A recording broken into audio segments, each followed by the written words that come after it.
মোটামুটি সব রকম ডাল দিয়ে কিন্তু পেঁয়াজু বানানো যায়, তবে আমার কাছে পার্সোনালি মসুর ডালের পেঁয়াজুটা অনেক বেশি ভালো লাগে।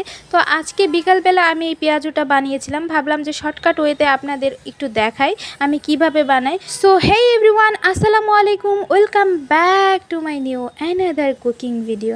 আজকে আপনাদের সাথে আমি শেয়ার করব মসুর ডালের পেঁয়াজু। তো আমি কিভাবে বানাই সেটাই আপনাদের সাথে শেয়ার করব, আর খুব শর্টকাট ওয়েতে আমি বানিয়ে ফেলি। যখন আমার খেতে ইচ্ছা করে খুব বেশি সময় নেই না, তো আমি ডালটা ভিজিয়ে রাখছি। আর মসুর ডালটা ভিজতে কিন্তু খুব বেশি সময় যে লাগে ব্যাপারটা এরকম না, অন্যান্য ডালের থেকে খুব অল্প পরিমাণই সময় লাগে। তো আমি বেশ কিছুক্ষণ ভিজিয়ে রেখেছিলাম। ভিজিয়ে রাখার পর এই পর্যায়ে আমি এখন একটা ব্লেন্ডার জার নিয়ে নিয়েছি। আমি ব্লেন্ডারে ব্লেন্ড করে এই মসুর ডালের পেঁয়াজুটা বানাবো। আর আপনারা চাইলে পাটায় বেটেও করতে পারেন। তো এইখানে আমি ব্লেন্ডার জারেই ব্লেন্ড করে নিব। আর এটা যখন ব্লেন্ড করবেন অবশ্যই খেয়াল রাখবেন যে খুব বেশি ব্লেন্ড যেন না হয়ে যায়, একটু যেন আধা ভাঙা হয়ে থাকে এরকমটা। তো দেখেন যে আমি কিভাবে ব্লেন্ড করেছি, এই তো দেখতে পাচ্ছেন অনেকগুলো ডাল দেখেন এখানে আধা ভাঙা, আবার অনেকগুলো কিন্তু আস্তে আস্তে রয়ে গেছে, ব্যাপারটা এইরকম। তো এইভাবে পেঁয়াজও বানালে অনেক সুন্দর হয়, অনেক ক্রিস্পি হয়।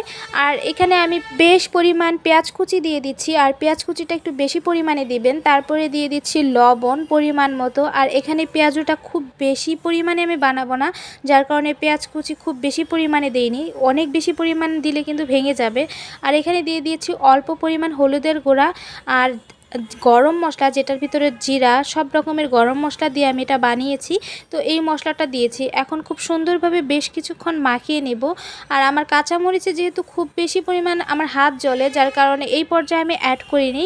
আপনারা চাইলে কিন্তু পেঁয়াজ কুচির সঙ্গে অ্যাড করে নিতে পারেন। আর বাসায় ধনিয়া পাতাটা একটু মিসিং ছিল, যার কারণে অ্যাড করতে পারিনি।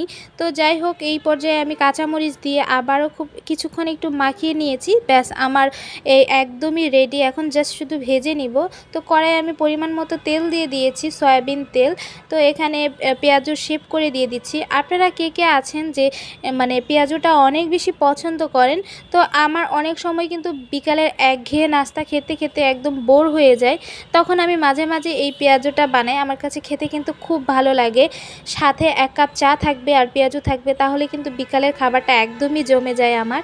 তো এটা আমি খুব শর্টকাট ওয়েতেই, এখানে আদা রসুন বাটা কোনো কিছু দিই নাই।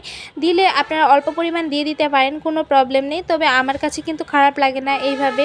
আর পেঁয়াজুটা যখন ভাজবেন অবশ্যই জালটা খুব লোতে দিয়ে রাখবেন, খুব বেশি হাইতে দিয়ে রাখলে কিন্তু ভিতরটা একদম কাঁচা রয়ে যাবে আর উপরটা একদম লাল হয়ে যাবে, ওটা কিন্তু খেতে একদমই ভালো লাগবে না। দেখতে পাচ্ছেন যে আমি কীরকম জাল দিয়ে এটা ভেজে নিচ্ছি, অনেকটা সময় নিয়ে এটা ভেজে নিলে অনেক বেশি ক্রিস্পি হয়, খেতেও অনেক কিন্তু ভালো লাগে। তো এই পর্যায়ে আমার পেঁয়াজুটা একদমই রেডি, আমি তুলে নিব। আপনারা কে কে আছেন এই ডালের পেঁয়াজুটা পছন্দ করেন অবশ্যই কিন্তু কমেন্ট করে যাবেন।